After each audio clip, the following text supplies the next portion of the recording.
পাঞ্জাব এই ভারতবর্ষের উত্তর সাইডে পাঞ্জাব বলে একটি রাজ্য আছে। এই রাজ্যের জনসংখ্যায় সবথেকে বেশি বাস করে যারা, তারা হলো শিখ ধর্মাবলম্বী। কি নাম বললাম? শিখ ধর্মাবলম্বী। এই শিখ ধর্মাবলম্বীদের পাঞ্জাবি বলা হয়। কি বলা হয়? পাঞ্জাবি বলা হয়। প্রত্যেকটি ধর্মাবলম্বীদের একজন করে ধর্মীয় নেতা আছে না নাই? কথা বলেন। হিন্দু ভাইদের একজন ধর্মীয় নেতা আছে, নাম তার রামকৃষ্ণ পরমহংসদেব। বৌদ্ধদের একজন ধর্মাবলম্বী আছে, নাম তার গৌতম বুদ্ধ। ইহুদিদের একজন ধর্ম নেতা আছে, ধর্মীয় নেতা, তার নাম মোজেস। খ্রিস্টানদের একজন ধর্মীয় নেতা আছে, তার নাম যিশু বা ঈসা। আছে না নাই?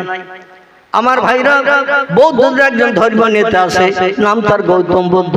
পাঞ্জাবিদের একজন ধর্মীয় নেতা আছে, তার নাম হলো গুরু নানক। কি নাম বললাম? গুরু নানক। তিনি একটি তথ্য দিয়েছেন ইতিহাসে। আমি তথ্যটি আপনাদের কাছে একটু প্রকাশ না করলে আমার বক্তৃতা যেন কিছুটা অক্ষত রয়ে যাচ্ছে। আজকে দরুদ শরীফের মহব্বত, প্রেম, ভালোবাসা, পয়গম্বরের জন্য আমরা কতটুকু করি। আর গুরু নানকের মতো বিধর্মী ধর্মীয় নেতা গুরু নানক, তিনি একটি তথ্য দিয়েছেন ইতিহাসে, কিয়ামত পর্যন্ত তার তথ্যটি মুছবে না। জোরে বলুন একটু সুবহানাল্লাহ। বইটির নাম হলো অমুসলিম মনীষীদের দৃষ্টিতে, অমুসলিম মনীষীদের চোখে হযরত মুহাম্মদ রাসূলুল্লাহ। লেখকের নাম ডক্টর আফাজুল্লাহ এবং তার কন্যার নাম হলো রোমেনা আফাজ। দুইজন মিলে এই বইটি লিখেছেন। বইটা বাজার থেকে খরিদ করবেন, তথ্যটা পেয়ে যাবেন ইনশাআল্লাহ। গুরু নানক বলছেন, সাধু সমাজকারক ব্রাহ্মণ গাজী পীর ও কুতুবগণ অশেষ উপকার করাইতে পারবেন যদি তারা ইসলামের নবীর প্রতি একটু ভক্তি ভরে দরুদ শরীফ পাঠান। আর একটু জোরে বলা যাবে না? নারায়ে তাকবীর। গুরু নানক বলছেন, সাধু সমাজকারক ব্রাহ্মণ গাজী পীর ও কুতুবগণ অশেষ উপকার করাইতে পারবেন যদি তারা ইসলামের নবীর প্রতি একটু ভক্তি ভরে দরুদ শরীফ পাঠান। গুরু নানক বলে নাই সময় সুযোগ হাতে পেলে রামকৃষ্ণ পরমহংসদেবের নামের জপ জিকির করিও, সময় সুযোগ হাতে পেলে এমন করে গৌতম বুদ্ধের নামের প্রশংসা করিও, সময় সুযোগ হাতে পেলে যীশু খ্রিস্টের নামের তসবিহ পড়িও। এ কথা গুরু নানক বলেন নাই। তিনি বলছেন, সময় সুযোগ যদি একটু হাতে পাও, রাজনীতির গল্প নয়, অন্য কোনো বই পুস্তকের গল্প নয়, সংসার যাপনের গল্প নয়, সময় যদি একটু হাতে পাও, ইসলামের নবী মুহাম্মদ রাসূলুল্লাহর মহব্বতে একটু বেশি বেশি করে দরুদ শরীফ পড়ে নাও। আল্লাহ কোরআন পাকের 22 পারা সূরা হাজাবের ভিতরে তথ্য কোট করে দিচ্ছেন, ও মানুষ, তোমাদের এই জন্য গুরু নানক দরুদ শরীফ পড়ার কথা বলেছে। আমার কোরআন ফলো করে, আমার কোরআনের তথ্য জেনে আল্লাহ বলছেন, ইন্নাল্লাহ, নিশ্চয় আমি আল্লাহ পাক, ও মালায়েকাতাহু, আমি আল্লাহ শুধু একা নই, আমার ফেরেশতা মণ্ডলীরা যারা খায় না, ঘুমায় না, পেশাব করে না, পায়খানা করে না, বিবি বাচ্চা নিয়ে কোনো আনন্দ ফুর্তি করে না, ব্যবসা করে না, চাষবাস করে না, 24 ঘন্টা যারা আমার নামের জপ জিকির করে, তারাও আমার দরুদ শরীফ পড়া দেখে ইউসাল্লুনা আলান নবী, আমার আখির জামানার পয়গম্বর মুহাম্মদ রাসূলুল্লাহর মহব্বত, প্রেম, ভালোবাসা রক্ষার্থে যারে না বানালে তাম পৃথিবীর কিছুই বানাতাম না। লাউলামা খলাকতুল আফলাক, আমি কোনো কিছুই বানাতাম না, জান্নাত বানাতাম না, জাহান্নাম বানাতাম না, ফেরেশতা বানাতাম না, জান্নাতের হুর গেলেমান কিছুই বানাতাম না, কোন সৃষ্টি আমি বানাতাম না আমার পয়গম্বরকে যদি সৃষ্টির পূর্বে না বানাতাম। জোরে বলুন একটু সুবহানাল্লাহ। সেই মুহাম্মদ রাসূলুল্লাহর সর্বপ্রথম সৃষ্টির পূর্বে বানানোর কারণে আমি তার এত ভালোবাসি, এত মহব্বত করি, এত ভক্তি আমি তারে করি। ইউসাল্লুনা আলান নবী, আমি আল্লাহ পাক সেই নবীর মহব্বতে দৈনন্দিন দরুদ শরীফ পাঠ করি। আচ্ছা, আল্লাহ কি নবীজির শাফাত নিয়ে জান্নাতে যাওয়ার দরকার আছে? আমাদের নবীজির শাফাত ছাড়া জান্নাতে যাওয়ার লাইন আছে? বিশ্ব নবী যদি আমাদের মতো গুনাহগার উম্মতের একটু চিন্তা না করে, আমরা কেউ নিজের আমলের দ্বারা জান্নাতে যেতে পারবো? একটা লোককে হাত তুলে দেখাতে পারবেন হুজুর নামাজ কালাম রোজা জিকির আজকার দান সাদকা খয়রাত এত আমি করেছি যার কারণে ইনশাআল্লাহ আমি জান্নাতে যাব? একটা লোক বলতে পারবে? যদি বলতে পারে তো আমি আমার বাকি জিন্দেগি আল্লাহ যে কদিন হায়াতে রেখেছে ওই কদিন আমি আর জলসায় টলসায় না যেয়ে ওই কদিন ঘর বাড়িতে না থেকে যে লোকটা হাত তুলে দেখাবে তার পা দুটো জড়িয়ে আমার মরণের দিন পর্যন্ত আমি চুপ করে বসে থাকবো। তুমি যখন জান্নাতে যাবো ভাই হাত তুলে সার্টিফিকেট দেছো, তা আমার যেন ফেলে যেও না, আমার একটু সঙ্গে করে নিয়ে যেও, পা জড়িয়ে থাকবো। আছে কেউ হাত তুলে দেখানোর মতো যে আমার আমল কালামের দ্বারা আমার সৎ কাজ ভালো কাজের দ্বারা ইনশাআল্লাহ আমি জান্নাতে যাব? বলতে পারবো কেউ? আল্লাহ যদি বলে বান্দা ভালো কাজ যা করেছিস, লোক দেখানো করেছিস, লোক তোরে ভালো বলবে, আল্লাহওয়ালা বলবে, লোক তোর নামে সুনাম করবে, এই জন্য তো তুই ভালো কাজ করেছিস, আসলে আমাকে খুশি করার জন্য করিসনি। এটা ঠিক না ভুল? অধিকাংশ মানুষ দেখবেন পৃথিবীতে মাথায় টুপি দেয়, মুখে দাড়ি রাখে, লম্বা জামা গায়ে দেয়, রাস্তাঘাটে চলে, মানুষ দেখে বলে লোকটা খুব আল্লাহওয়ালা, মিথ্যে কথা বলে না, চুরি করে না, কারো মালে না বলে হাত দেয় না, ফেরেবাজি করে না, গালিগালাজ করে না। ও যখন রাস্তা দিয়ে যায় আশেপাশে লোক দেখলে তার নামে সুনাম করলে ওর কলিজাটা অন্তত 33,000 ভোল্টেজের মতো গরম হয় না? হয় না? হয় না? হয়, গরম হয়। আমার ভাইর এই জন্য আল্লাহ পাক যদি আমাদের আমলগুলো কবুল না করেন অবশ্যই আমরা চির জাহান্নামী হয়ে যাব। এতে কোনো সন্দেহ আছে নাকি? এতে কোনো সন্দেহ নাই। আল্লাহ বলছেন ইন্নাল্লাহ, নিশ্চয় আমি আল্লাহ পাক, ও মালাইকাতাহু, এবং আমার ফেরেশতা মণ্ডলীরা, আমি শুধু একা নই আমার সঙ্গে আমার ফেরেশতারা, ইউসাল্লুনা আলান নবী, আমার আখিরি জামানার পয়গম্বর মুহাম্মদ রাসূলুল্লাহর মহব্বত প্রেম ভালোবাসা রক্ষার্থে তার আচার ব্যবহার আখলাক দেখে ফেরেশতারাও পর্যন্ত মুহাম্মদ রাসূলুল্লাহর মহব্বতে দৈনন্দিন দরুদ শরীফ পড়ে থাকে। ইয়া আইয়ুহাল্লাযীনা আমানু, আল্লাহ ওই সেন্টেন্সের শেষ অংশে বলছেন, ও দুনিয়ার ইমানদার মুমিন মুমিনা নরনারী, আমারে না দেখে যারা বিশ্বাস করেছো, আমার পয়গম্বরের জীবন আদর্শ তোমরা যারা ভালোবেসে বাস্তব জীবনে রূপদান করে চলার চিন্তা ভাবনা নিয়েছো, আমি তাদের ডেকে বলছি সাল্লু আলাইহি, আমি এবং আমার ফেরেশতারা যে নবীর মহব্বতে দৈনন্দিন দরুদ শরীফ পাঠ করি, সাল্লু আলাইহি, তোমরাও সেই নবীর মহব্বতে দৈনন্দিন দরুদ শরীফ পাঠ করো। জোরে বলুন একটু সুবহান। আচ্ছা, আল্লাহ বলছেন আমি পাঠ করি, আমার ফেরেশতারা করে, ইমানদার মুমিন তোমরা যদি জান্নাতি হতে চাও, জাহান্নাম হারাম বানাতে চাও, তাহলে সেই নবীর মহব্বতে তোমরাও দরুদ শরীফ পড়ো এবং সাল্লিমু তাসলিমা, যেমন আমি আমার ফেরেশতারা পাঠ করি। জোরে বলুন একটু সুবহান। আচ্ছা, আল্লাহ নির্দেশ দিলেন আমাদের নবীর মহব্বতে দরুদ শরীফ পড়তে। দরুদ শরীফ পড়লে লাভ না লস? সবাই একমত? দ্বিমত কেউ নেই? যে সে লোকটা মারা গেছে 1450 বছর আগে, কবরে কবরস্থ হয়েছে, মাটির সঙ্গে মিশে গেছে, পোকামাকড় খেয়ে গেছে, হাড় হাড্ডি পচে গেছে, নাউজুবিল্লাহ। জোরে বলুন নাউজুবিল্লাহ। বর্তমান যুগে কিছু দলমতপথের মানুষের আবির্ভাব হয়েছে না? কিছু দলমতপথের আবির্ভাব পূর্বে ছিল না, কিছুদিন ধরে কিছু দলমতপথের আবির্ভাব হয়েছে। আহলে হাদিস বলে একটা দল আছে, আমার ভাইরা, লামাযহাবী আহলে হাদিস একটা দল আছে, এমন করে কাদিয়ানি বলে একটা দল আছে, মাঝ ভান্ডারি বলে একটা দল আছে, বিভিন্ন দল আছে। বাংলাদেশে মুসলমানদের ভিতরে দল আছে প্রায় 85টির মতো। কটা বললাম? 85টার মতো ইসলামী দল আছে বাংলাদেশে, মানে গায়ে গায়ে দল। আমাদের দেশে তবু একটু কম। আমাদের দেশে বেরেলি আছে, সুন্নি আছে, আহলে হাদিস আছে, তবলিগি আছে, আছে না? আছে।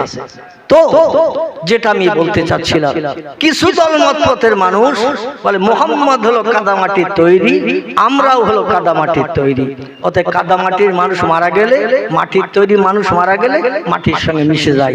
মুহাম্মদও কাদামাটির তৈরি, মরে গেছে, মাটির সঙ্গে মিশে গেছে। একটু জোরে বলা যাবে না? সুবহানাল্লাহ বলবেন? সব জায়গায় সুবহানাল্লাহ চলবে না, স্টপেজ দিতে হবে। আমার ভাইরা, সুখবর শুনলে সুবহানাল্লাহ, দুঃখের খবর শুনলে ইন্না লিল্লাহ, ঠিক না ভুল? দুঃখের খবর শুনলে ইন্না লিল্লাহ, বিপদ আপদের খবর শুনলে কিন্তু বলতে হবে আপনাকে আল্লাহর নামের উপরে প্রশংসা করে নিতে হবে। এখানে বলতে হবে নাউজুবিল্লাহ। কি নাম? নাউজুবিল্লাহ। পয়গম্বর মুহাম্মদ রাসূলুল্লাহ মরে যাওয়ার পরে 1450 বছর আগে রবিউল আউয়াল মাসের 12 তারিখ হিজরির 10 সালে তিনি দুনিয়া থেকে ইন্তেকাল করলেন। আজ পর্যন্ত দেখতে দেখতে 1450 বছর হয়ে গেছে। মুহাম্মদ রাসূলুল্লাহ কবরে ভালো আছে না পচে গলে গেছে? আল্লাহর নবী বলছেন ইন্নাল্লাহা হারামা আন তাকুলা আলাল আরদে আসজাদাল আমবিয়ায়ে ফানাবিয়াল্লাহি হাইয়ুন ইয়ারযাকু। একটু গলা ছেড়ে উচ্চ রবে বলুন আল্লাহু আকবার। আরো জোরে বলুন আল্লাহু আকবার। নবীর কথা সত্য না মিথ্যা? নবীর কথা যদি সত্য হয় তাহলে কোরআনের কথা তো সব মিথ্যা, ওটাও সত্য। আল্লাহু আকবার। কোরআনের কথা সত্য, নবীর জবানিও সত্য। বিশ্ব নবীর জবানি লেখকেরা কিতাবের ভিতরে লিপিবদ্ধ করেছেন কম বেশি 3.5 লক্ষের মতো। কতটা বললাম? 3.5 লক্ষের মতো নবীজির জবানি লেখকেরা কিতাবে লিপিবদ্ধ করে দিয়েছেন।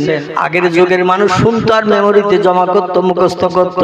পরবর্তীতে মানুষের মেমোরি ল্যাপস হয়ে যাওয়ার ভয়ে, মানুষের ব্রেন বুদ্ধি হ্রাস হয়ে যাওয়ার ভয়ে কিতাবে লিপিবদ্ধ করে দিয়েছেন।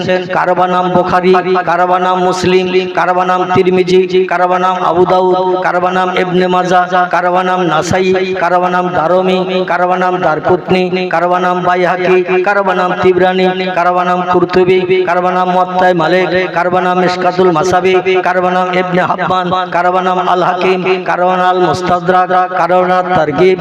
এভাবে বিভিন্ন হাদিসের কিতাবের ভিতরে আল্লাহর পয়গম্বরের জবানি লেখকেরা 3.5 লক্ষের মতো লিপিবদ্ধ করেছেন। নবীজির জবানি 3.5 লক্ষ হাদিস, এর ভিতরে একটা হাদিস কি মিথ্যা আছে?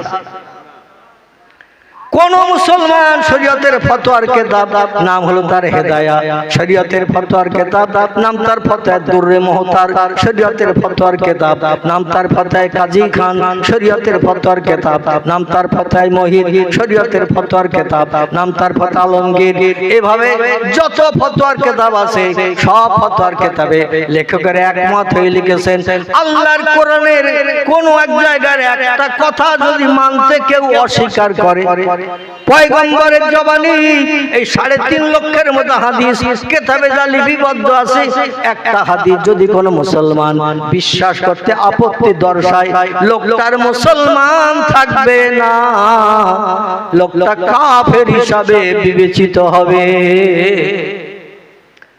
ফতোয়ার কিতাবে লেখকেরা লিখেছেন কোরআনের তথ্য আপনার মেমোরিতে অ্যাডজাস্ট হোক না হোক, তত্ত্বটা বুঝতে পারেন আর না পারেন, নবীর জবানি হাদিস কোন হাদিস আপনার মেমোরিতে অ্যাডজাস্ট হোক বা না হোক, বুঝতে পারেন আর না পারেন, কোরআন হাদিসের টোটাল কথা সব সত্য হিসাবে বিশ্বাস করতে হবে। যদি কেউ সন্দেহ পর্যন্ত পোষণ করে তার ইমানে খাতরা হয়ে যাবে, আর ইমানে খাতরা হয়ে গেলে তার ঠিকানা হবে জাহান্নাম।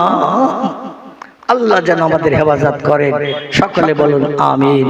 সেই পয়গম্বর বলছেন ইন্নাল্লাহা হারামা, ইন্নাল্লাহ নিশ্চয়ই আল্লাহ পাক, হারামা তিনি হারাম সাব্যস্ত করেছেন, নিষেধ করে দিয়েছেন, বারণ করে দিয়েছেন, আনতাকুলা ভক্ষণ করতে খেতে, আলাল আরদ দুনিয়ার মাটিকে, আসরাদাল আম্বিয়া নবী আম্বিয়া এবং নবী আম্বিয়াদের দোসর ওলি আউলিয়া যারা এই পৃথিবীর জমিনে মৃত্যুবরণ করে কবরস্থ হয়ে গেছে তাদের দেহকে আল্লাহ মাটিকে খেতে নিষেধ করে দিয়েছেন। জোরে বলুন সুবহান। যেভাবে কাফনের কাপড় দিয়ে কবরে রাখা হবে, হাজার হাজার বছর পেরিয়ে গেল কাফনের কাপড় পর্যন্ত মাটির দাগ লাগবে না। পচা গলা তো দূরে থাক, কাফনের কাপড়ে মাটির দাগও লাগবে না। এখন যদি বলেন হুজুর বর্ষাকালে বর্ষা হলে রাস্তাঘাট ভেসে যায়, পুকুর টুকুর ভেসে যায়, কবরস্থানের গর্তগুলো পানিতে ভরে যায়, আর কবরের গর্তগুলো পানিতে ভরে গেলে ও কবরের মাটিগুলো সব কাদা হয় না? হয় না? আর সেই কবরে লাশ রাখা হলো, লাশের কাফনের কাপড়ে পচা কাদা লাগবে না, মাটির দাগ লাগবে না। ক গ্লাস খেয়ে এসেছেন বলুন?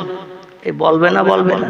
বর্তমান বিজ্ঞানের যুগের কিছু উচ্চ শিক্ষিত Rousseau, Plato, Hegel, Montesquieu, Kant, ভয়েল, জার্নাল, Mill, Thomas Carlyle, William Moore, Edward Gibbon, Goethe, Isaac Newton, Galileo, এই সমস্ত বিজ্ঞানী থিওরি মেনে যারা মগজ পরিষ্কার করেছে, ওরা বলবে মৌলবী অন্তত 10 গ্লাস খেয়ে এসেছে। কারণ সারা দিকে ভেসে গেছে, রাস্তাঘাট ভেসে গেছে, পুকুর টুকুর ভেসে গেছে, দুনিয়ার মাটি সব একদম নরম হয়ে গিয়ে সব কাদা হয়ে গেছে। আর সেই কবরের ভিতরে, গর্তের ভিতরে সলিমুদ্দিন চাচারিয়েছে, আর চাচার কাপড়ের কাপড়েও মাটির দাগ লাগেনি। হুজুর নিশ্চয়ই 10 গ্লাসের কম খায়নি। আমি আপনাদের কাছে জিজ্ঞাসাবাদ করি, একটু জিজ্ঞাসাবাদ করি, বর্ষার পানি হলো পয়গম্বরদের কবরে, ওলিদের কবরে বর্ষার পানি ঢোকে না? জোরে বলুন একটু সুবহানাল্লাহ। বর্ষার পানি হলো তাদের কাফনের কাপড়ে, তাদের দেহে পানিও পর্যন্ত লাগে না। যদি বলেন হোটেল ডগবেন বাস্তব প্রমাণ দেখান, আমি আপনাদের কাছে গোটা 2-3 বাস্তব প্রমাণ দিয়ে সেই বক্তৃতার দিকে নিয়ে যাব। মনে আছে তো নবীজির কথা বলছিলাম? আলহামদুলিল্লাহ। আমার ভাইরা, আমাদের দেশে এক ধরনের গাছ আছে, দেখবেন কচু গাছ। কি গাছ? কচু গাছ। আচ্ছা, বর্ষার পানি যদি 13 ঘন্টা একটানা হয়, বাঁশ গাছের পাতা ভিজে যায়, নারকেল গাছের পাতা ভিজে যায়, কাঁঠাল গাছের পাতা ভিজে যায়, আম গাছের পাতা ভিজে যায় না? যায় না? আচ্ছা, কচু গাছের পাতার উপরে যদি 13 ঘন্টা বর্ষার পানি হয়, আপনি পানি মাথায়ও চলে যাবেন, কিংবা পানি ধরে গেলে চলে যাবেন। কচুর পাতায় ক ফোঁটা পানি লেগে থাকে বলেন? কচুর পাতায় আল্লাহ এমন তেলামার্কা পাতা বানিয়ে দিয়েছে, পানি ওর গায়ে কোনোদিন ঝেঁকে না। ঠিক না ভুল? আল্লাহর প্রেমিক বান্দা বান্দি যারা হবে, উলাইকা আনআমাল্লাহু মিনান নাবিয়্যিন ওয়াস-সিদ্দীকিন ওয়াশ-শুহাদায়ে ওয়াস-সালিহিন ওয়াহাসুনা উলাইকা রাফিকা। চিল্লায়ে বলুন আল্লাহু আকবার। অসুবিধা হচ্ছে না তো? অসুবিধা হলে বলবেন, হুজুরকে ডেকে নিয়ে আসবেন। কমিটিকে বলবেন যে হুজুরকে ডেকে নিয়ে এসো, আর ভালো লাগতেছে না, কারণ আমি আপনাদের এই গভীর রাত্রে বসিয়ে রাখতে চাই না। আমার ভাইরা, আল্লাহ বলেন 4টি দলের মানুষ পৃথিবীতে তারা আমার আপন হয়েছে। কটি দল? 4টি দলের মানুষ পৃথিবীতে আল্লাহর আপন হয়েছে। আচ্ছা, দল কটার নাম বলবো না? থাকবে? সবাই বলছেন বলে, 2-1 তো বললেন না। আবার সামনের বছর দাওয়াত করবো, ওইটা বলে দেবেন, তাহলে বুঝতাম যে অন্তত আমার একটু ফ্যাসিলিটি দিলেন। মানে এবছর যখন অধমের পেয়েছেন, একবার সব শুনে নেবেন, বাদ রাখবেন না। আল্লাহু আকবার। উদ্দেশ্যটা ভালো, চিন্তাটা ভালো। আল্লাহ বলছেন 4টি দলের মানুষ এই পৃথিবীতে আমার আপন হয়েছে। আল্লাহ নবী বলছেন, মান কানা লিল্লাহি কানাল্লাহু লাহু। যে লোকটি আল্লাহর আপন হয়ে যায়, আল্লাহ তার আপন হয়ে যায়। জোরে একটু আরো জোরে বলুন। আল্লাহর নবী বলছেন, যে লোকটি আল্লাহর আপন হয়ে যায়, আল্লাহ তার আপন হয়ে যায়। আর আল্লাহ যখন কোনো বান্দা বান্দির আপন হয়ে যায়, তার লাভ কি? আমি একটু কোরআন থেকে দলিল দেব, শুনতে রাজি আছেন? আল্লাহর আপন কারা হয়? 4টি দল বলেছি, ওটা পরে বলছি, মনে রাখবেন। কোনো তথ্য যদি মিস্টেক হয়ে যায় ধরে দেবেন, কারণ বক্তৃতা রাখতে রাখতে ডালপালা বেরিয়ে যায়, আর ডালপালা বেরিয়ে গেলে অনেক সময় অনেক তথ্য মিস্টেক হয়ে যায়, ঠিক না? এটা ধরে দেবেন। আমার ভাইরা, আল্লাহ পাক রব্বুল আলামিন কোরআন পাকের সূরা বাকারায় তথ্য কোট করলেন, আল্লাহর আপন হয়ে গেলে লাভ কি? আল্লাহ বলছেন হুয়াল্লাযী খালাকালাকুম মা ফিল আরদি জামিআ। চিল্লায়ে বলুন একটু আল্লাহু আকবার, আরো জোরে বলুন আল্লাহু আকবার। আল্লাহ বলছেন ও পৃথিবীর শ্রেষ্ঠ জাতি, কুনতুম খায়রা উম্মতি, যত সৃষ্টি পৃথিবীতে আমি বানিয়েছি, বাঘ আছে, ভল্লুক আছে, হাতি আছে, গন্ডার আছে, ইঁদুর আছে, কুকুর আছে, বিড়াল আছে, সাপ বিচ্ছু, ব্যাঙ, মাছি, মশা, পিপিলিকা, কীট পতঙ্গ, জীব জন্তু পৃথিবীতে আছে না নাই? আল্লাহ বলেন যত সৃষ্টি পৃথিবীতে আমি বানিয়েছি, লাকাদ খালাকনাল ইনসানা ফি আহসানি তাকবীম। চিল্লায়ে বলুন আল্লাহু আকবার। সূরা ৩ এর ভিতরে আল্লাহ তথ্যকট করেছেন বর্তমান পৃথিবীতে সৃষ্টির সংখ্যা হাইব্রিড প্রোডাকশন বাড়তে বাড়তে বিজ্ঞানীরা তথ্য দিয়েছে ১.৫ লক্ষ ছাড়িয়ে গেছে। কতটা বললাম? আল্লাহ পাঠিয়েছিলেন সৃষ্টি পৃথিবীর সৌন্দর্য শ্রীবৃদ্ধির জন্য ১৮,০০০। কতটা বললাম? ১৮,০০০। তফসিরের কিতাব এসেছে, আমি নানি দাদির গল্প বলছি না আপনাদের কাছে। তফসিরে রুহুল বায়ান, তফসিরে মজহুল কোরআন, তফসিরে বাইজাবি, তফসিরে কাশফ, এমন করে বিভিন্ন তফসিরের কিতাবে লেখকের লিখেছেন। কেউ বলেছেন ১৮,০০০-এর কিছু বেশি, আবার কোন বর্ণনাকারী বলেছেন ১৮,০০০-এর কিছু কম, আবার অধিকাংশ বর্ণনাকারী বলেছেন ১৮,০০০। পৃথিবীর সৌন্দর্য শ্রীবৃদ্ধি করার জন্য আল্লাহ পাঠিয়েছিলেন ১৮,০০০ সৃষ্টি। বাঘ একটা সৃষ্টি, ভল্লুক একটা সৃষ্টি, হাতি একটা সৃষ্টি, গন্ডার একটা সৃষ্টি, ইঁদুর একটা সৃষ্টি, কুকুর একটা সৃষ্টি, বিড়াল একটা সৃষ্টি, মানুষ একটা সৃষ্টি, জিন একটা সৃষ্টি। এইভাবে আল্লাহ সৃষ্টি পাঠিয়েছিলেন ১৮,০০০। এর থেকে ওর থেকে হাইব্রিড প্রোডাকশন বর্তমানে বাড়তে বাড়তে এখন ১.৫ লক্ষ সৃষ্টি ছাড়িয়ে গেছে। তাহলে বেশি হয়েছে না কম হয়েছে?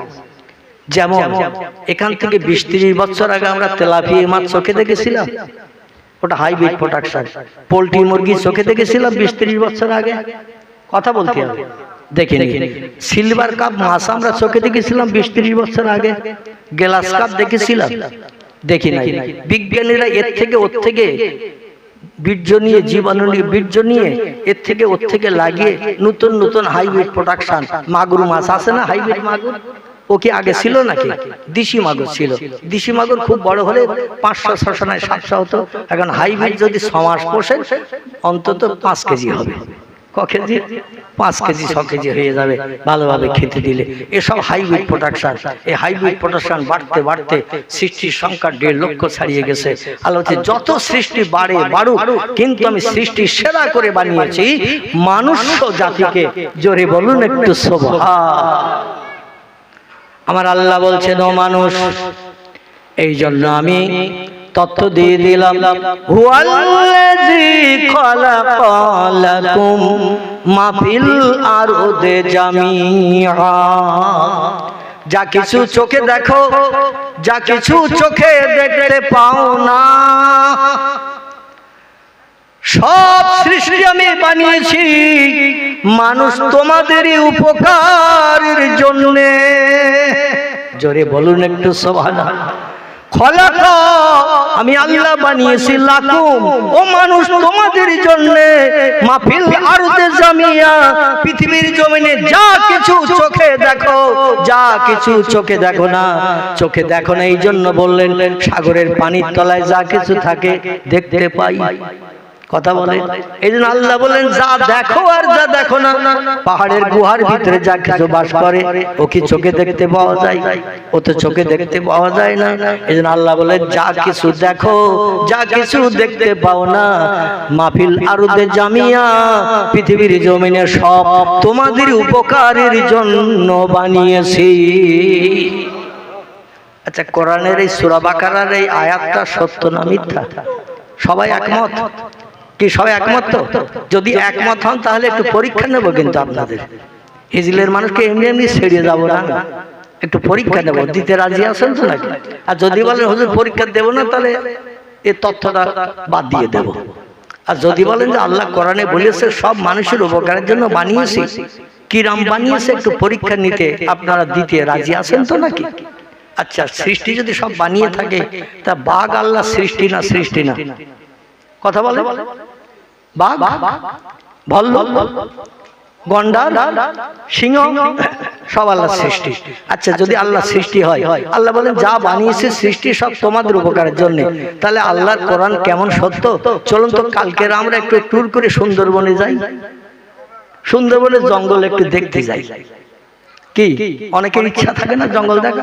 গাড়ি ভাড়াটা লাগবে না, ভটভটি খরচ আমি দেবো, চলেন একটু সুন্দরবনের জঙ্গল দেখতে যাই। এখন নদীপথে মনে করুন বাসন্তী থেকে ওইখানে নদীপথে ঠেলে উঠলাম, গোসাবা হয়ে সুন্দরবনের দিক চলে গেলাম। যে এইবার জঙ্গলের কাছাকাছি যখন গেলাম, ভটভটি ছাড়তে হবে না ছাড়তে হবে না? লঞ্চ ভটভটি ও তো পানিতে চলে। এবার তো সুন্দরবন তো জঙ্গল ড্যাঙায় জমিনে, ঠিক কিনা? চতুর্দিকে নদী, বড় বড় নদী, মাঝখানে বড় বড় দ্বীপ, এই দ্বীপের ভিতরে গাছপালা হয়ে গেছে, এরই নাম জঙ্গল। আল্লাহ অধমকে কয়েকটা বার দেখিয়েছে দক্ষিণ 24 পরগনার প্রোগ্রাম যার কারণে। এমনকি ফুরফুরা পিসায় ওমর সিদ্দিকীকে চেনেন তো নাকি? আপনি এলাকায় আসে কিনা? ওনাকে জিজ্ঞাসা করে দেখবেন। উনি আর আমি ওই দক্ষিণ 24 পরগনা চণ্ডীপুর বলে একটি গ্রাম, কি নাম বললাম? চণ্ডীপুর। গোসাবা থেকে নৌকা পথে যেতে হয় এবং বাসন্তী থেকেও নৌকা পথে যেতে হয়। গ্রামটির নাম চণ্ডীপুর। এই চণ্ডীপুরে উনিও গেছে, আমিও গেছি। এখন যাওয়ার পরে সকালবেলা ওনাদের নিজেদেরই ভটভটি, আমাকে, ওমর হুজুরকে এবং ওনার দুটো মেয়ে, তখন 8 থেকে 10 বছর বয়স। তাদের এখন বিয়ে হয়ে গেছে, বাচ্চা কাচ্চা হয়ে গেছে। মানে 2002 সালের কথা বলছি। ক সাল? 2002 সাল। আমি যখন প্রথম হসপাকে গিয়েছিলাম সেই সময়কার কথা বলছি। তাহলে ওনার মেয়েদের বয়স ছিল তখন 8 বছর, 10 বছর, দুটো মেয়ে। জঙ্গল দেখতে বাবলু ভাইরা নিয়ে যাবে। যিনি জলসার কর্তৃপক্ষ তার নাম বাবলু ভাই। কি নাম বললাম? বাবলু ভাই। আমার ডায়েরিতে ওই নাম লেখা ছিল, আর ভালো নাম নিশ্চয়ই একটা আছে। বাবলু তো হিন্দু আনার নাম, ঠিক কি না? তবে ডাক নাম ছিল বাবলু। এই বাবলু ভাই সকালবেলা ভটভটি নিয়ে এসে বলছে, হুজুর চলেন জঙ্গল দেখাতে নিয়ে যাবো হুজুরকে। আমরা তাই, হুজুর মেয়েদের নিয়ে এসে বলে হ্যাঁ। এবং আমাদের মিনাকা থানার ওলিয়ার বলে একটা ছেলে দীর্ঘদিন কোমর ভাইয়ের সঙ্গে থাকে, দেখবেন একটু বেটে করে মোটা সোটা, ওলিয়ার নাম। ওনার বাড়ি হলো মিনাখাই। মিনাখা কোন জায়গায়? উনিও সঙ্গে, আমিও আছি, হুজুর আছে, ওনার 2 মেয়ে আছে। মুরগি নিয়েছে জবাই করে, মাছ নিয়েছে, রান্না বান্নার স্টোভ টেস্টোভ যা কিছু লাগা সব নিয়েছে, মাল মশলা সব বেটে কুটে রাতের বেলা মেয়েদের কাছ থেকে কমপ্লিট করে নিয়ে আমাদের নিয়ে চলে যাচ্ছে। এইবার যেতে যেতে ওখান থেকে গোসাবা হয়ে গেলাম জঙ্গল দেখতে। খুব সংক্ষেপ করে বলছি, জঙ্গল দেখতে যে ওই দ্বীপের চতুর্দিক দিকে ঘুরে ঘুরে বেরিয়ে গেছে, বেশ 5-7টা দ্বীপ আমাদের ঘুরিয়ে গিয়ে দেখে সারা দিন। সকাল সম্ভবত 8:15টার সময় আমরা রওনা দিলাম, ওনাদের বাড়ির সামনে নদী, নদী থেকে রওনা দিলাম। আর সন্ধ্যাবেলা আমাদের বাসন্তীতে তুলে দিল। কখন? সন্ধ্যাবেলা। ওই বছরই আমি অদম হজে গিয়েছিলাম, ওমর ভাইও ওই বছরই হজে গিয়েছিল। একসঙ্গে আমাদের মক্কা শরীফে, মদিনা শরীফে দেখা। জোরে বলুন সুবহানাল্লাহ। ওনার বিল্ডিং আলাদা ছিল, আমার বিল্ডিং আলাদা। তো যখন আমরা বাসন্তীতে ঠেলে উঠলাম ওই ভটভটি থেকে, ওনাদের বাড়ি নিজেদের ভটভটি, তো উঠে বলছে, কালাম সব হইলেও একটা জিনিস কিন্তু মনে স্বাদ মিটল না। আচ্ছা হুজুর, অনেক সময় ধরে তোরা ঘুরিয়েছে, নদীতে দেখিয়েছে, ভালো মন্দ রান্না বান্না করিয়েছে, আমাদের খাইয়েছে, তো কি মনের স্বাদ মিটল না হুজুর? বলছে, বাবা সব দেখলাম, বানর দেখলাম, হনুমান দেখলাম, জঙ্গলি মুরগি দেখলাম, বুনো সব দেখলাম, মানে জঙ্গলের ভিতরে থাকে না থাকে না, এই সব দেখলাম, কিন্তু একটা জিনিস দেখে শখ মিটল না। বললাম, হুজুর কি? বলে, সেই ইংরেজি নাম রয়্যাল বেঙ্গল টাইগার। মুসকে মুসকে হাসছেন আর বলছেন রয়্যাল বেঙ্গল টাইগার, বাঘ তো দেখা গেল না। বলে, হুজুর ঠিক বলেছেন। হুজুর, তো বাঘ দেখা যায়নি, এতে আপনি অখুশি? বলে, ওইটাই তো দেখতে মানুষ যায়, কালা। আমার বলছে, কালা ওইটাই তো মানুষ দেখতে যায়। আমি বললাম, হুজুর ও দেখলে আবার বিপদেরও আশঙ্কা আছে, হালুম করে যদি ভটভটিতে পড়ে জনম জনম বিবিধও হয়, বাচ্চা এতে হবে। বলে, সেও ঠিক বাবা, তো বাঘ না দেখলে জঙ্গল ঘোরার স্বাদ মেটে না। আমার ভাইরা, বাঘের প্রিয় খাবার হলো মানুষ, ঠিক না ভুল? হাজার খরগোশ থাক, হরিণ থাক, বা অন্য বুনসর থাক, বানর থাক, অন্য যে কোনো জীব জন্তু থাক, মানুষ যদি একবার বাঘ দেখতে পায়, বাঘ পাগল হয়ে যাবে না, যাবে না? যাবে কিনা? পাগল হয়ে যাবে। যদি বাঘের ডেকে বলা হয় বাঘ, জঙ্গল ঘুরলাম, জঙ্গলি মুরগি দেখলাম, হনুমান দেখলাম, বানর দেখলাম, ও বাঘ, বুনোসর দেখলাম, কুমির দেখলাম, অনেক কিছু দেখলাম, কিন্তু তোমার দেখা পাই নাই। শেষ বেলার দিকে ফিরে যাব ভাব, বিকাল গড়িয়ে যাচ্ছে, সন্ধ্যার ঘনঘটা নেমে আসবে একটু বাদে, তোমার সঙ্গে সাক্ষাৎ যখন হয়ে গেছে, এই ডেঙ্গা পথে জঙ্গলে, এখানে মোটর সাইকেল চলে না, চার চাকা গাড়ি চলে না, কোনো রিক্সা ভ্যান জঙ্গলে চলে না, চলে জঙ্গলের ভিতরে চলে না, হেঁটে হেঁটে দেখতে হয়েছে, পা ব্যথা হয়ে গেছে, আর হাঁটতে পারছি না, লঞ্চ ভটভটি দূরে আছে সেই নদীর ধারে, অনেক জঙ্গলের ভিতরে ঢুকে গেছি, তোর সঙ্গে যখন দেখা হয়ে গেছে, আর আল্লাহ কোরআনে বলেছেন সব সৃষ্টি মানুষের উপকারের জন্য বানিয়েছে, কথাটা যদি সত্য হয় তো হাঁটতে আর পারছি না, একটু পিঠে করে নিয়ে ভটভটিতে পৌঁছে দে। এ বলা যাবে না, যাবে না। আল্লাহর কোরআন সত্য বিশ্বাস করি, বাঘের ডেকে যদি বলি যে একটু ভটভটি পর্যন্ত পৌঁছে দে, হাঁটতে আর পাচ্ছি না, পা ব্যথা হয়ে গেছে, বাঘ দাবি শুনবে তো নাকি? কি কথা বলে? বাঘ দাবি শুনবে? আচ্ছা, বাঘ যদি দাবি না শুনে তাহলে তো কোরআন মিথ্যা হবে। কি আল্লাহ বলছে সব সৃষ্টি তোমাদের উপকারের জন্য বানিয়েছে, এমন কিছু নাই যে তোমার কথা শুনবে না। আমার ভাইরা, ওই কথাটার কাছে আমি আপনাদের নিয়ে আসতে চাইছি, কিন্তু বাঘ বলবে মৌলবী চিকচিকে টুপি মাথায় দিয়েছো, গাল ভাড়া দাঁড়িয়ে আছে, হাঁটুর নিচে লম্বা জামা আছে, নবীর সুন্নতের পায়রবি তুমি, নামাজ পড়ো, কপালে কালো দাগ পড়ে আছে, রমজানে রোজা নষ্ট করো না, আল্লাহর কোরআন সময় পেলে তেলাওয়াত করো, মসজিদে বসে তাসবিহ জপ জিকির করো, সুবহানাল্লাহ সুবহানাল্লাহ, আলহামদুলিল্লাহ আলহামদুলিল্লাহ, লা ইলাহা ইল্লাল্লাহ, সময় পেলে তাসবিহ জপ করো, কিন্তু আল্লাহর আপন এখনো হতে পারোনি। এই জন্য একটু বাউন্ডারির ভিতরে এসো, পিঠে অবশ্যই তুলে নেব, কোনো সন্দেহ নাই। মৌলবী একটু কাছাকাছি এসো, মানে আমার বাউন্ডারির ভিতরে এসো। বাংলার একটা প্রবাদ আছে, বাঘের লাভ 20 হাত, হরিণের লাভ 22 হাত। হরিণ 2 হাত একটু বেশি যায় এক লাফে, এই জন্য বাঘ 2-4 বার হরিণ লাভ দিলে বাঘ তার নাগালে আর পায় না। এই জন্য জঙ্গলে হরিণ বাঘ খেয়ে শেষ করতে পারে না। হরিণেরাও চালাক খুব, বাঘের আনাগোনা দেখতে পেলেই ছুট মারে না, ছুট মেরে দূরে চলে যায়, বাঘ যাতে ওদের নাগালে না পায়। এখন আমি যদি 20 হাতের ভিতরে ওই বাঘের সামনে দাঁড়িয়ে কথা বলি, বাঘ বলে একটু লেজ পাকিয়ে একটু মেজাজ গরম করার সময়টুকুতে, তারপরে তোর পিঠে অবশ্যই তুলে নেব, লেজটা পাকিয়ে এমন করে গোপ ফুলিয়ে ফুলিয়ে চোখ রাঙানি মেজাজ নিয়ে যখন একেবারে পূর্ণ শিকার ধরার মতো যখন হয়ে যাবে, সঙ্গে সঙ্গে একটা লাফ দিয়ে আমার আপনার ঘাড়ে পড়বে না, আমার আপনার ঘাড়ে পড়বে, ঘাটটা গর্দানটা কামড়িয়ে ধরে নিয়ে এক নাথার মেরে দেবে, পিঠের উপরে তুলে নেবে, বলে হুজুর লঞ্চ ভটভটি কোন দিকে জানি না, চিনি না। তো আমি জঙ্গলের গহীন কোন যেদিকে হেতালি গাছ আছে, কেওড়া গাছ আছে, ওই দিকে একটু নিয়ে চলে যাব, আর হেতালি গাছ কেওড়া গাছের গায়ে 2-4টে আষাঢ় তোমার গালে ধরে মেরে নেব। যখন তুমি জয়ীফ হয়ে যাবে, তোমার আশেপাশে ঘুরবো, যেই ক্ষুধা লাগবে 2-5 কেজি করে খাবো, অন্তত 5টা দিনের চিন্তা আমার দূর হয়ে গেল। কারণ 60-65 কেজি 70 কেজি ওজন আছে, 2-5 কেজি করে খাবো, 2-5টা দিনের চিন্তা দূর হয়ে গেল।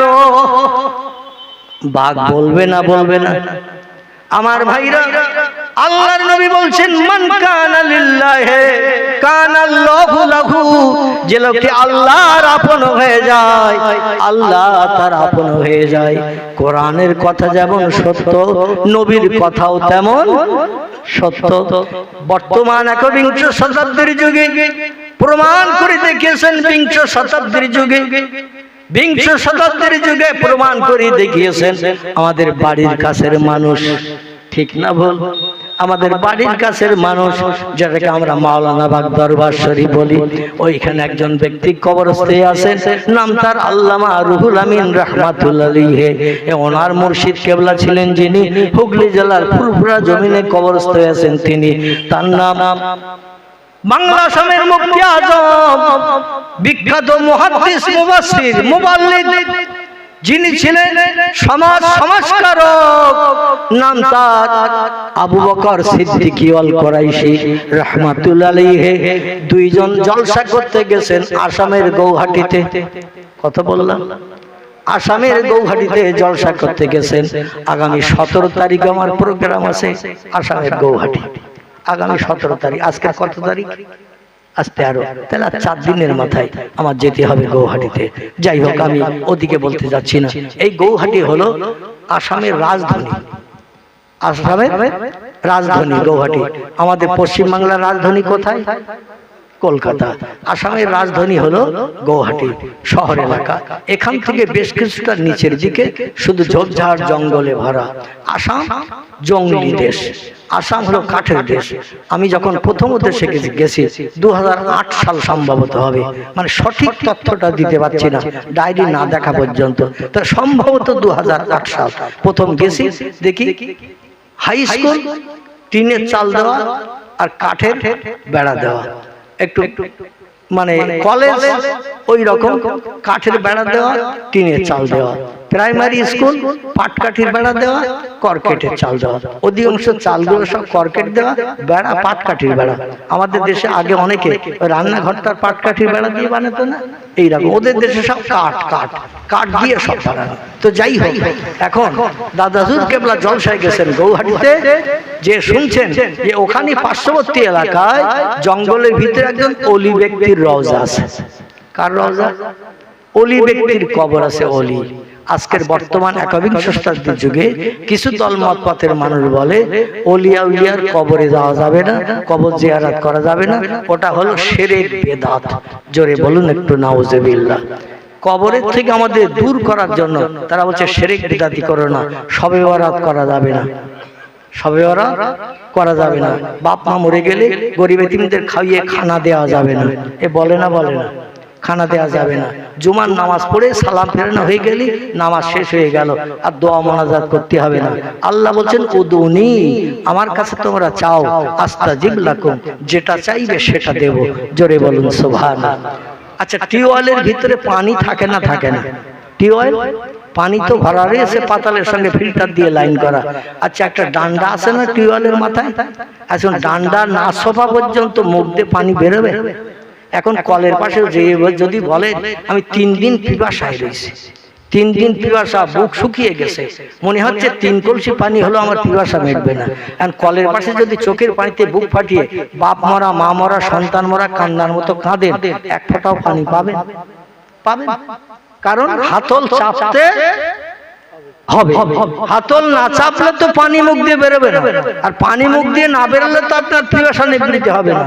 আল্লাহ বলছেন উদুনি, তোমাদের কি সমস্যা, কি অসুবিধা, কি তোমাদের চাওয়ার পাওয়ার দরকার আছে, আমার কাছে চাও, আস্তাজিব লাকুম, যেটা চাইবে তোমরা সৃষ্টির শ্রেষ্ঠ, আমি সেটা দিয়ে তোমাদের খুশি করব। কারণ মসজিদ হলো পৃথিবীতে শ্রেষ্ঠ জায়গা, খায়রুল বিকায়ে মাসাজিদুহা। আল্লাহ নবী বলছেন পৃথিবীতে সবথেকে উত্তম, ভালো, উৎকৃষ্ট জায়গা যদি থাকে এই জায়গাটির নাম মসজিদ। এই জন্য মসজিদে যখন আসো, আল্লাহ নবী আরো বলেছেন জুমার দিন হলো দোয়া কবুলের দিন। জোরে বলুন একটু সুবহানাল্লাহ। আল জুমাতু আগেরুন, আল জুমাতু আজহেরুন। জুমার দিন হলো শান্তির দিন, জুমার দিন হলো খুশির দিন, জুমার দিন হলো বান্দাদের কাছে দোয়া কবুলের দিন। আল্লাহর নবী হাদিস শরীফে জানিয়ে দিয়েছেন, ইমাম সাহেব জুমার দিন মেহরাবে যে যখন বসে, আর ইমাম সাহেবের মেহরাবে যে বসা আর ওঠা, যত সময় না উঠে ঘরের দিকে প্রত্যাবর্তন করবে তত সময় জুমার দিন আল্লাহর রহমতের দরজা খুলে দিয়ে রাখে। আল্লাহ বলেন, ও বান্দা বা বান্দারা, কার কি চাওয়ার আছে চাও।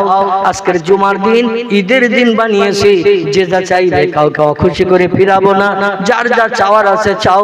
কিন্তু বর্তমান যুগের কিছু দলমতের পথের মানুষ বলছে দোয়া করাটা হলো বেদাত,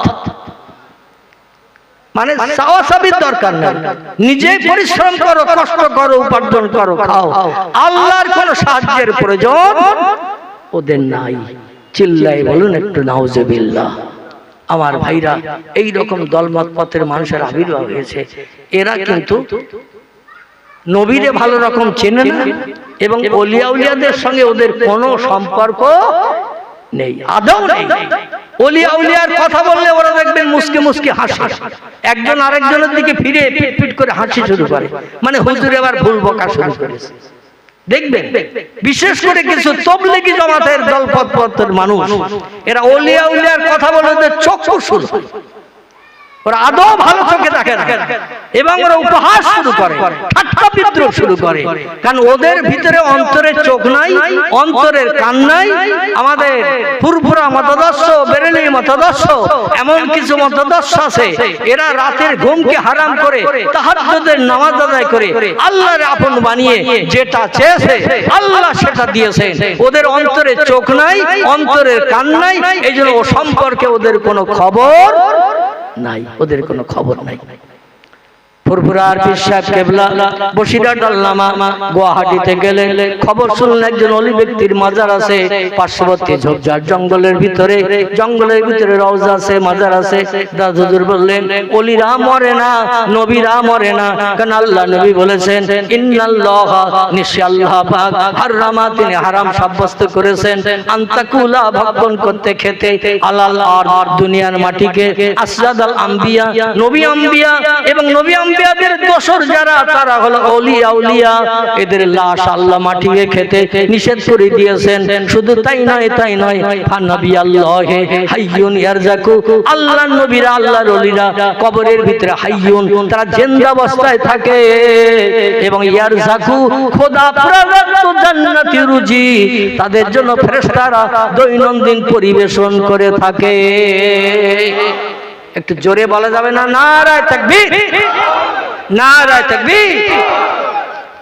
আমাদের সিলসিলার প্রতিষ্ঠাতা, বিখ্যাত সমাজ সংস্কারক মরহুম দাদা হুজুর পীর কেবলা ওই দলের মানুষ ছিলেন না? ছিলেন না। হাজার হাজার কারামাত দাদা হুজুর কেবলার জীবন ইতিহাসে আমি বেশি তথ্য আপনাদের কাছে দেব না, যে কি আপনাদেরকে বলতে চাইছিলাম, আল্লামা হুজুরের জীবনীতে শত শত কারামাত আছে। আমাদের ইন্ডিয়ায় যতটা কারামাত না আছে, বসিরহাট হুজুর, দাদা হুজুর আমাদের ইন্ডিয়ায় বেশি ওয়াজ নসিহত করেননি। একটু বাংলাদেশে যেয়ে দেখেন, রাস্তায় রাস্তায়, পথে পথে আমিনিয়া মসজিদ, আমিনিয়া মাদ্রাসা, আমিনিয়া খানকা, এমন করে আমিনিয়া বিভিন্ন ধরনের আমার ভাইরা নামগুলো করণ করে সাইনবোর্ডে সব লেখা রয়েছে, সিদ্দিকা মাদ্রাসা, সিদ্দিকা ইতিমখানা, সিদ্দিকা খানকা, সিদ্দিকা মসজিদ, হাজার হাজার দাঁড়িয়ে রয়েছে। জোরে বলুন একটু সুবহানাল্লাহ। সেই যে আমাদের ইন্ডিয়ায় ততটা নাই, কারণ সেই যুগে 1947 সালে যখন দেশ স্বাধীন হলো, 64তে রাইট হয়েছিল, অনেক বয়স্ক বৃদ্ধ মানুষ খবর রাখে। বাংলা 64 রাইট, অনেক বুড়ো মানুষ খবর রাখেন কিনা? ঘর বাড়ি পুড়িয়ে দেওয়া হয়েছিল বসিরহাটের জমিনে, ঘর বাড়ি মুসলমানদের পুড়িয়ে দিয়ে হিন্দুরা দখল করতে চেয়েছিল। অনেক সম্ভ্রান্ত বংশীয় মুসলিমেরা, চাকরিজীবীরা, উচ্চ শিক্ষিতরা জায়গা জমি ঘর বাড়ি ছেড়ে সব বাংলাদেশে চলে গিয়েছিল। তার আগে বাংলাদেশ কিন্তু হিন্দু দেশে ভরা ছিল। এই রাইটের আগে বাংলাদেশে হিন্দুদের আধিপত্য ছিল বেশি, মুসলমান ছিল কম। তাই হিন্দুদের দ্বীন শিক্ষা দেওয়ার জন্য, ইসলামী দাওয়াত দেওয়ার জন্য দাদা হুজুর কেবলা, বসিরহাট হুজুর কেবলা কারামাতের মাধ্যম দিয়ে অলৌকিক তাজ্জব আশ্চর্যান্বিত ঘটনা বাংলাদেশে ঘটিয়ে হাজারো হাজার হিন্দুদের কলেমা পড়িয়ে মুসলমান বানিয়েছে। নারায়ে তাকবীর। আমার বন্ধুগণ, অনেক নজির বাংলাদেশের জমিনে আছে, কারণ সে সময় হিন্দু ভাইদের আনাগোনা ছিল বাংলাদেশে বেশি। আর পরবর্তীতে 1971 যখন বাংলাদেশ স্বাধীন হয়ে গেল, মুসলমানদের আধিপত্য বিস্তার হলো। শেখ মুজিবুরের আমল থেকে বলছি, হিন্দু ভাইরা পাসপোর্ট করে করে ও দেশের জায়গা জমি বিক্রি করে এদেশে জায়গা জমি কিনে এদেশে কিছু ঘর বাড়ি বানিয়ে রেখে ও দেশে বসবাস করছে, ব্যবসা করছে। অধিকাংশ হিন্দু ভাইরা ব্যবসা করে, চাষবাস করে না, ব্যবসা করে সংসার নির্বাহ করে, আর পয়সা করি যা আয় হয় সব আমাদের ইন্ডিয়ায় পাঠিয়ে দেয়। আপনজন খালাতো ভাই, মামাতো ভাই, চাচাতো ভাই, ফুফুতো ভাই, এইরকম আত্মীয় স্বজন ইন্ডিয়ায় আছে, তাদের সঙ্গে সম্পর্ক রেখে জায়গা জমি বেছে বেছে পয়সা করে সাপ্লাই করে করে ইন্ডিয়ায় সব জায়গা তৈরি করে নিয়েছে। এই জন্য ভারতবর্ষের হিন্দুস্তানে এখন হিন্দু জনসংখ্যা বেশি, তবে মুসলমানদের জনসংখ্যা পূর্বে ছিল কম। বর্তমানে এখন শতকরা 95 জন মুসলমানের বাস বাংলাদেশে। জোরে বলুন সুবহানাল্লাহ। তা বসিরার হুজুর যে সময় গেছেন, দাদা হুজুর যে সময় গেছেন, ওই সময় হিন্দু ভাইদের বসবাস ছিল বেশি, মুসলিমদের সংখ্যা ছিল কম। তখন ভারত বাংলাদেশ সব একই রাষ্ট্র ছিল, একই দেশ ছিল। পাকিস্তান তখন হয়নি, একই বাংলা ছিল। এই জন্য হিন্দু ভাইরা চট্টগ্রাম, কুমিল্লা, রাজশাহী, পাবনা, সিলেট, রংপুর, বগুড়া থেকে শুরু করে বিভিন্ন এলাকায় তাদের বসবাস ছিল বেশি। পরবর্তীতে যখন দেশ স্বাধীন হয়ে মুসলমানদের হাতে রাজিয়ার ক্ষমতা গেল, ইংরেজদের হাত থেকে পরবর্তীতে পূর্ব পাকিস্তান, পশ্চিম পাকিস্তান হয়ে গেল। মোহাম্মদ আলী জিন্নাহর নেতৃত্বে লম্বা ঘটনা, আমি ওদিকে বলতে গেলে বক্তৃতা লম্বা হয়ে যাবে। তো মোহাম্মদ আলী জিন্নাহ এই ভারত বাংলাদেশ এমনকি হিন্দুস্তান পাকিস্তান ভাগাভাগি করেছিল। এখনো লাহোরের বর্ডারে গেলে দেখতে পারবেন, আমি অধম গিয়েছি পাঞ্জাবের লাহোরের বর্ডার, সেখানে যে দেখলাম মোহাম্মদ আলী জিন্নাহর ফটো, হাতে তরবারি নিয়ে তিনি দাঁড়িয়ে রয়েছেন। জোরে বলুন একটু মারহাবা। যে মোহাম্মদ আলী জিন্নাহ মহাত্মা গান্ধীর সঙ্গে আলোচনা করে দেশ বিভক্ত করেছিলেন, লাহোর বর্ডারে এখনো তার ফটো লাগানো আছে। এপারে হিন্দুস্তান, ওপারে পাকিস্তান। প্রতিদিন সন্ধ্যাবেলা দুই দেশের সরকারি মিলিটারিরা এক জায়গায় কুচকাওয়াজ করে একে অপরের হাতে হাতে হ্যান্ডশেক করে মেলামেলি করে প্রতিদিন। আমি বাস্তব চোখে দেখেছি, এই জন্য বললাম। যেটা আপনাদের কাছে বলতে চাইছি সেটি হলো এই, আল্লাহর মহান ওলি আবু বকর সিদ্দিকী এবং বসিরাত আল্লামা হুজুর বাংলাদেশে যখন জলসা বেশি বেশি করতে গেছেন, মুসলমানদের কাছে নয়, গিয়েছিলেন তারা দুইজনে বিধর্মীদের কাছে। কারণ নবী মক্কা নগরীতে কলেমার দাওয়াত দিয়েছিল। সর্বপ্রথম যখন 40 বছর বয়সে নবুয়ত প্রাপ্ত হওয়ার পর তখন নবী কলেমার দাওয়াত দিয়েছিল মুসলমানদের কাছে না বেঈমানদের কাছে? কাদের কাছে? আল্লাহর পয়গম্বর দিনের দাওয়াত দিয়েছিল মক্কা নগরীতে। ওয়ানজির আশিরাতাকাল আকরাবিন। জোরে বলুন আল্লাহু আকবার। ও হাবিব 15 বছর কঠিন তপস্যা করে রাত জেগে ঘুম হারাম করে বিবি বাচ্চার মায়া ছেড়ে 15 বছর হেরা পাহাড়ের মাথায় রাত জেগে জেগে আমার নামের জপ জিকির করেছো, তাসবিহ তাহলিল পাঠ করেছো। তাই তোমাকে খুশি করার জন্য জিবরিল পাঠিয়ে দিয়ে আমি কলেমার দাওয়াত পৌঁছে দিয়েছি। জোরে বলুন একটু সুবহানাল্লাহ। আর পাহাড়ের মাথায় থাকতে হবে না, ইজহাবিলাল বাইত, এবার মক্কা নগরীতে ঘরে তুমি ফিরে যাও। ফিরে যে ওয়ানজির আশিরাতাকাল আকরাবিন, তোমার পাড়া প্রতিবেশী যারা বেঈমান কাফের মূর্তি পূজা করে, ঠাকুর পূজা করে, বিভিন্ন দেবদেবীর পূজা করে, সূর্যের পূজা করে, আগুনের পূজা করে, ওদের কাছে কলেমার দাওয়াত দাও। যারা পাথরের প্রতিমার পূজা করে, মাটির তৈরি প্রতিমার পূজা করে, আগুনের পূজা করে, গাছের পূজা করে, পাথরের পূজা করে, এরা মুসলমান না বিধর্মী? এরা বিধর্মী। আল্লাহ বলেন বিধর্মীদের কাছে কলেমার দাওয়াত দাও, ঈমানদার মুমিন মুসলমান বানাও। বিশ্ব নবীর জীবন আদর্শ বাস্তবে রূপদানের জন্য দাদা হুজুর কেবলা, বসিরাট আল্লামা হুজুর কেবলা দুইজন চলে গিয়েছিলেন বাংলাদেশের হিন্দু ভাইদের কাছে কলেমার দাওয়াত দিতে। জোসরা নামের একটি মেয়ে দাদা হুজুরের ওয়াজ শুনে বিসমিল্লাহ শরীফের আমল করে গোবর সাপ পর্যন্ত হাড়িতে বাপ মা দিয়েছেন তাকে দুনিয়া থেকে বিদায় করার জন্য। যখনই খাই বিসমিল্লাহ বলে, স্কুলে যায় বিসমিল্লাহ বলে, রাতে শুতে যায় বিসমিল্লাহ বলে। বিসমিল্লাহর আমল করার কারণে বাপ মা বলল আমাদের মান সম্মান তো নষ্ট হয়ে যাচ্ছে, যেখানে যায় সেখানে বিসমিল্লাহ বলে, পরীক্ষার রেজাল্ট ভালো হচ্ছে বটে, তো ধর্মের মর্যাদা নষ্ট হয়ে যাচ্ছে। এই জন্য মেয়েটার দুনিয়া থেকে বিদায় করে দেব। স্কুল থেকে বাড়ি ফিরে এসেছে। স্কুল থেকে বাড়ি ফিরে আসার পর বাপ মা যুক্তি করে হাড়ির ভিতরে গোবর সাপ সব রেখে দিয়ে উপরে সরা চাপা দিয়ে দিয়েছে। মেয়েটা বাড়ি এসেছে ক্ষুধার যন্ত্রণায় কাতর, 3টা 3:30 বেজে গেছে। হাড়িতে রসগোল্লা আছে, যে খা। বাপ্পা চিন্তা ভাবনা, হাড়ি সরা যে উঠাবে, গোপ্র সাপ ফোঁস করে উঠবে না, উঠবে না।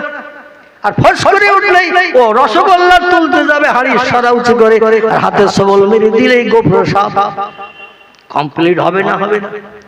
মেয়ে বিসমিল্লাহ শরীর পাঠ করে হাড়ির সরাটা যেই উঁচু করেছে, আল্লাহ বলে যাও ইয়া জিবরিল, এ জিবরিল, দুনিয়া তাড়াতাড়ি পৃথিবীতে চলে যা। আমার প্রেমিকা বান্দি যদিও ভিন ধর্মাবলম্বী, তো আমার কোরআনের মহব্বত করে।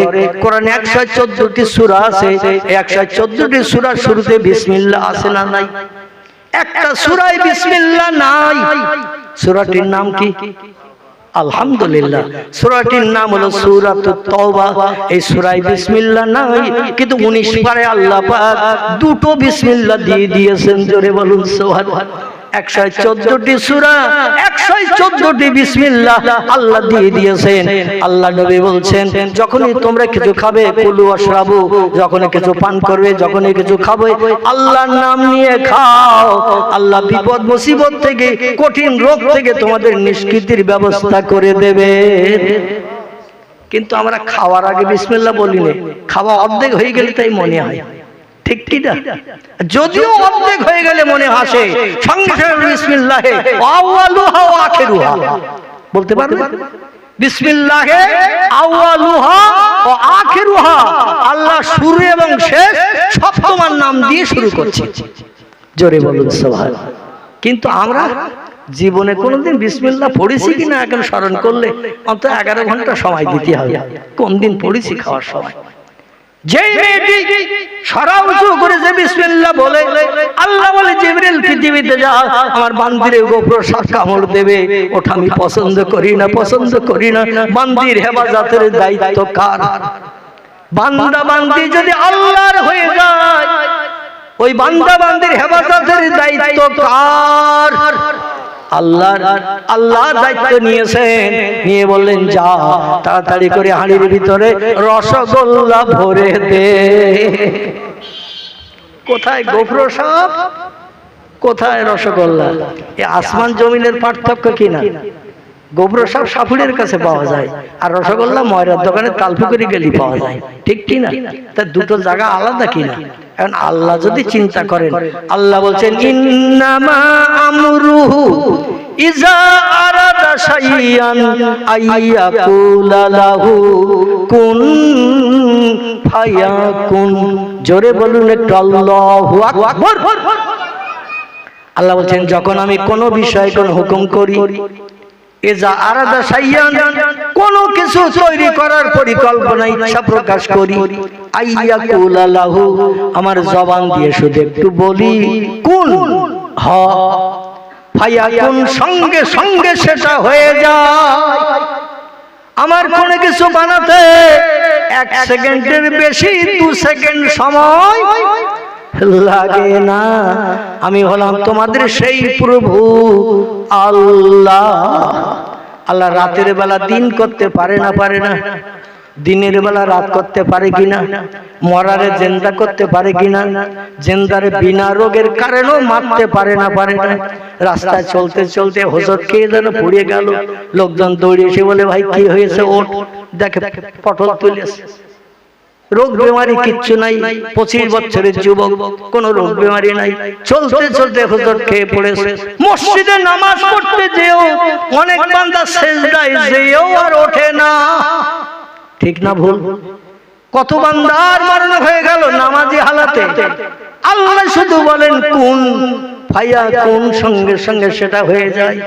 আল্লাহ কোরআন কোট করে দিয়েছেন বিসমিল্লাহির রহমানির রহিম, তুলিজুল লাইলা ফিন নাহারে ওয়া তুলিজুন নাহারা ফিল লাইল ওয়া তুখরিজুল হাইয়া মিনাল মাইয়্যিতি ওয়া তুখরিজুল মাইয়্যিতা মিনাল হাইয়্যি ওয়া তারযুকু মান তাশাউ বিগাইরি হিসাব। জোরে বলুন একটা আল্লাহু আকবার। আচ্ছা, তাওয়ারুকের ব্যবস্থাপনা হচ্ছে খারাপ আছে এবছর, আমি যেন মনে মনে ধারণা করছি কি বিরিয়ানি টিরানি আছে তো নাকি, ও সেই জন্যই লোকের আওয়াজ পাওয়া যাচ্ছে না। মানে তামার হাড়িতে হাড়ের খড়খড়ানি না হলে শ্রোতাদের আওয়াজ ভালো পাওয়া যায় না। তাওয়ারুক হয়েছে ভালো, তবে সে আসল তাওয়ারুক হয়নি। এই জন্য আওয়াজের একটু নর্মালিটি ভাব মাত্র দেখা যাচ্ছে। যাই হোক, আগামী বছর ইনশাল্লাহ এই জলসা যদি হয় তাওয়ারুক আরো ভালো হবে নাকি? সকলে বলেন ইনশাল্লাহ। আমার ভাইরা, মেয়েটা যতটা পেরেছে হাড়ির থেকে বড় বড় রসগোল্লা উঠিয়ে নিয়েছে। আচ্ছা, রসগোল্লা কি দুনিয়ার কোন বাজারের মিষ্টির দোকানের রসগোল্লা? আরে দুনিয়ায় বেঁচে থাকতে আল্লাহর জান্নাতি নেওয়া, জান্নাতি খাবার, জান্নাতি খাদ্য কত বান্দা যে খেয়েছে তার কোন ইয়াতা নাই নাই। আমাদের ফুরফুরা পীর সাহেব কেবলার পীর সাহেব ছিলেন যিনি, সুফি ফতে আলী ওইসি তার নাম, কলকাতার মানিকতলার জমিনে কবরস্থে আছেন। উনি শাগরেদদের বললেন, বাবারা তোমরা আমার পিছনে আসছো, আচার্য প্রফুল্ল চন্দ্র রোড দিয়ে আমার পিছনে পিছনে আসছো, কিন্তু তোমরা যেন কুটকাট করছো, আমার বিরুদ্ধে কি আলোচনা করছো আমি যেন বুঝতে পারছি। বলে, হুজুর পিপাসা লেগেছে খুব, ক্ষুধা লেগেছে খুব, আর দুপুর রোদ্রে আপনি নিয়ে যাচ্ছেন শ্যামবাজারের দিকে, কোথায় যাবেন জানি না। আলহামদুলিল্লাহ, এখানেই আমার অসমাপ্ত বক্তৃতার